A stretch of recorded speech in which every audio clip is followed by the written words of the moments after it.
This isn't exactly the video I wanted to make. I gotta say thank you to everybody that's come over from Review Tech USA and also the people that are watching me on the live streams. We have over 329 members. So if you want to become a member, click the join button underneath. You'll see some of the perks, and I hope you enjoy those. Now, moving into the story today, this is just depressing.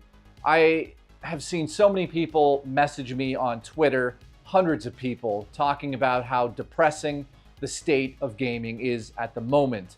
I think it has to do with things like this, which I'll get into in a bit, but I did a little research into exactly how many studios have had layoffs, and right now, into 2024, there's been 40.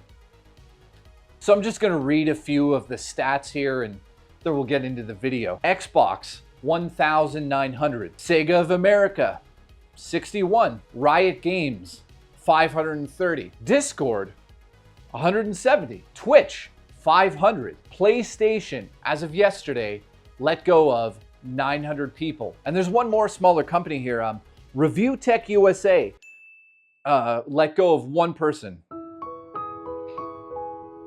What?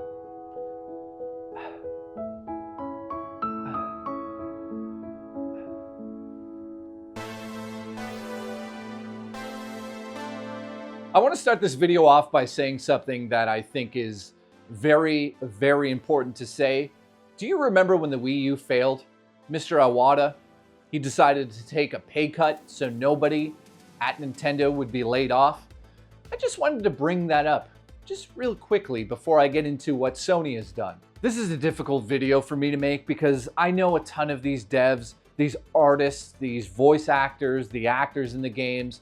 To see these studios laying off so many people is hard to watch, especially when you see it from an outside perspective going like, oh, this person's been let go today and now they have no job.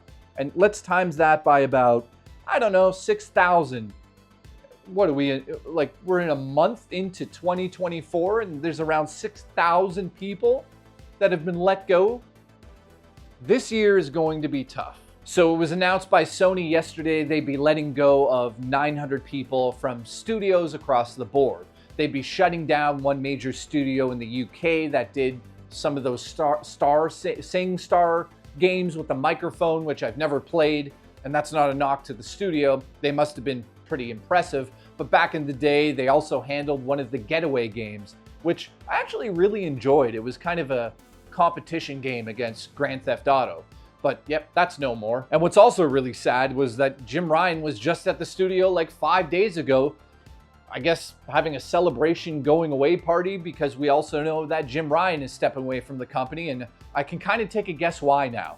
Maybe some of your plans, Jim, didn't work out. And what I mean by that is that Sony was planning on releasing a ton of live service games because, and let's just be honest here, Fortnite did in a way that was industry changing. It shook the industry.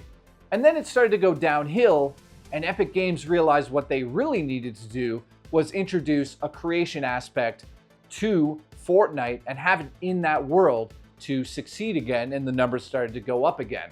So at the beginning, it was all about V-Bucks and custom characters. Now it's more about, wait a minute, we built the world, let's let them fool around in it. So that is essentially why we're seeing like, Rocket League turned into a racing game and seeing, why am I talking like this? But seeing Lego, I'm having a stroke, seeing Lego come over to that. That's a brilliant partnership in terms of a marketing and obviously a business standpoint. So of course you're going to want to capitalize on this new market. Of course WB is going to also capitalize on this market, right? They're going to release an amazing follow-up to the Arkham Knight series, right? No, they didn't.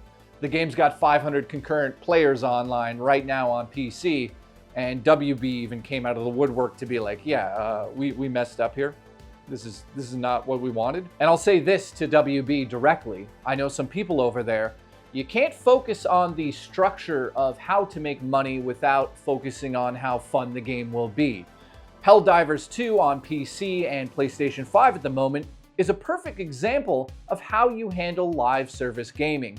You focus on the game, doing a few things correct, one or two things that really stand out, then you can build that sort of money-making machine around it. But that should always be secondary. When you make games like that terrible game on the floor, Suicide Squad, you step on your own feet because it's not fun. There's nothing unique about it. Why am I going to sit here and play the same mission over and over and over?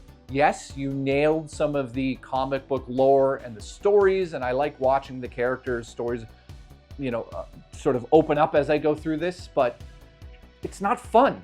And that's the bottom line. These games need to be fun. So when it comes to Sony, they decided to shut down a whole slew of these. So we know that they shut down The Last of Us Online, which is kind of a strange thing to do.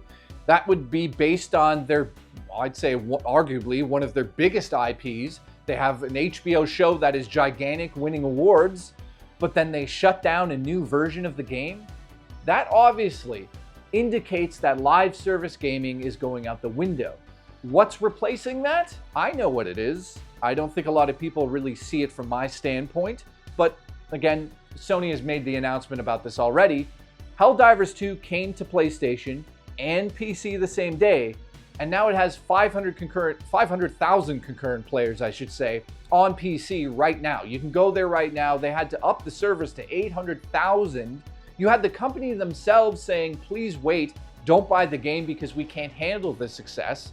This is a company that's doing live service games right, so I give them props. The issue, though, is promising all these things. The Last of Us Online, I was kind of excited for that. What are they going to do with this? It's gone.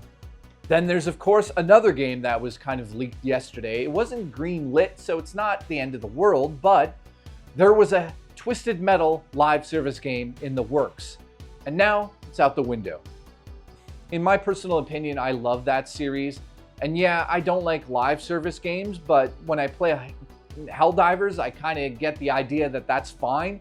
Helldivers 2 is doing it right. If they could kind of get that model and copy it over to, Twisted Metal, come on, guys, that would have been incredible if it was just done right and it did a few things correct, which would be the cars combat. It's not rocket science, Sony.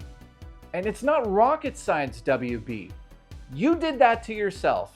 Being a programmer on a video game is not what it used to be. Let's just say that. I have 15 years experience visiting studios in and around Toronto.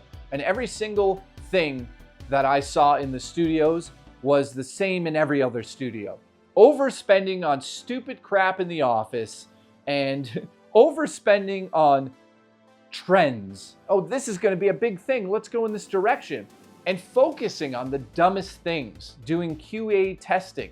So this works this way. And I don't think I'm breaking any NDAs here by saying this, but you essentially go to a studio and they say to you, what do you like about this game? And you tell them, I like this, this, and this. And then you play the next version of their game that they're making, and it had this, this, and this in it. So I understand from a marketing standpoint, studios have to do that because they want to know what we want in the games. But they've mismanaged live service games from the top down, and that's how I'm going to close this video out. When you look at a studio and you go, this is a complete disaster, such as WB, I'm not blaming the artists, the developers. I'm not, blaming anybody that's doing the animation or the actors. These people are hired to make what is the plan. What is the plan here? We're going to make money. How are we going to do that? Well, we'll build a game around this. That's coming from the top ends of these studios. So when it comes to major decisions, these managers are at fault here. And that's where the blame needs to be put. So I'm calling them out now. Shame on you guys. Over 6,000 people have been let go in 2024.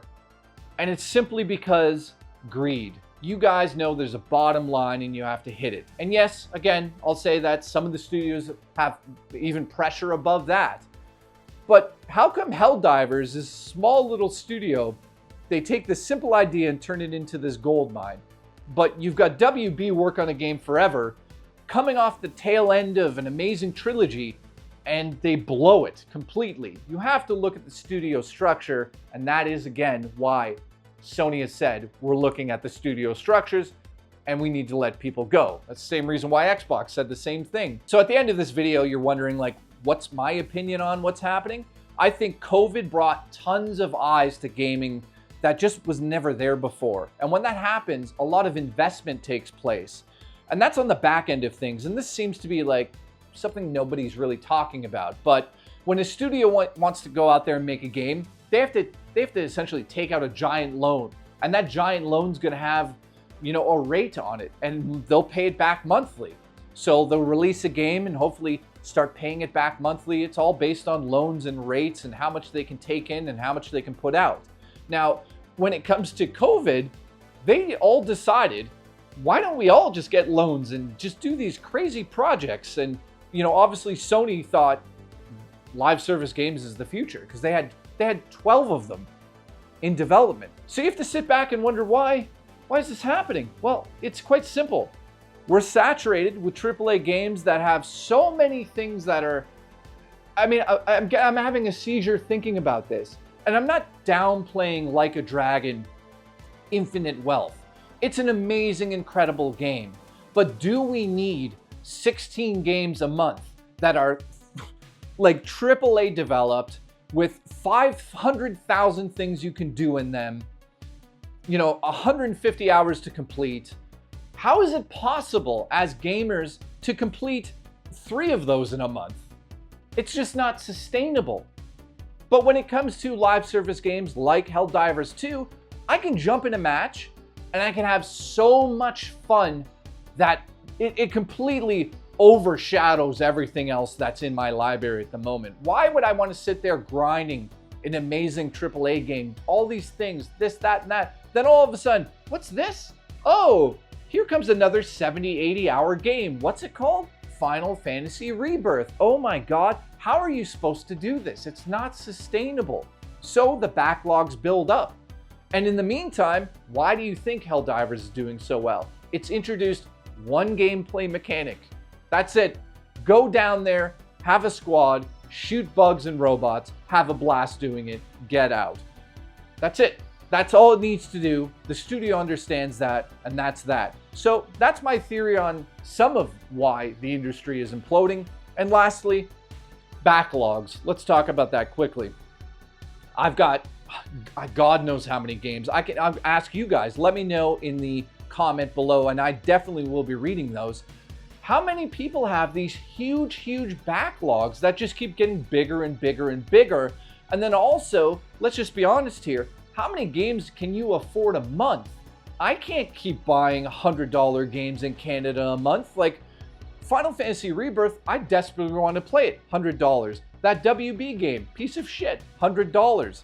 It just never ends. Infinite Wealth, $100. That's $300 on 3 games that's going to take 300 hours to beat. What about the indie side of things? What about the small games like Helldivers? What about all of the games in the future? Am I supposed to be excited about that, or should I be playing this? And where should I be looking right now? Let's also get into one final thing, and that would be marketing. Xbox marketing team needs to be revamped, whether you like that or not. They have such ridiculous announcements that they don't matter at this point in time. They promise this, they deliver this, they deliver this, and then they're promising this. It's all over the place. It's muddled. It doesn't make sense. I have to do research after an announcement to see if what they have said is correct. And that is a problem. So hopefully we can turn this ship around, but it's not looking good. I think we're just seeing the beginnings of the layoffs in 2024. I'll definitely be covering this into the future on the channel here. And lastly, please subscribe to the channel if you like what I do here. I also live stream Thursday, Friday, Saturdays, and Sundays.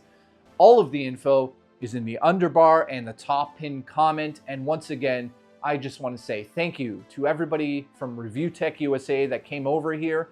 I am working on the live stream. I'm working on my channel. I'm working on getting all of this stuff up to you guys. So bear with me. It's a slow process because I'm handling everything on my own.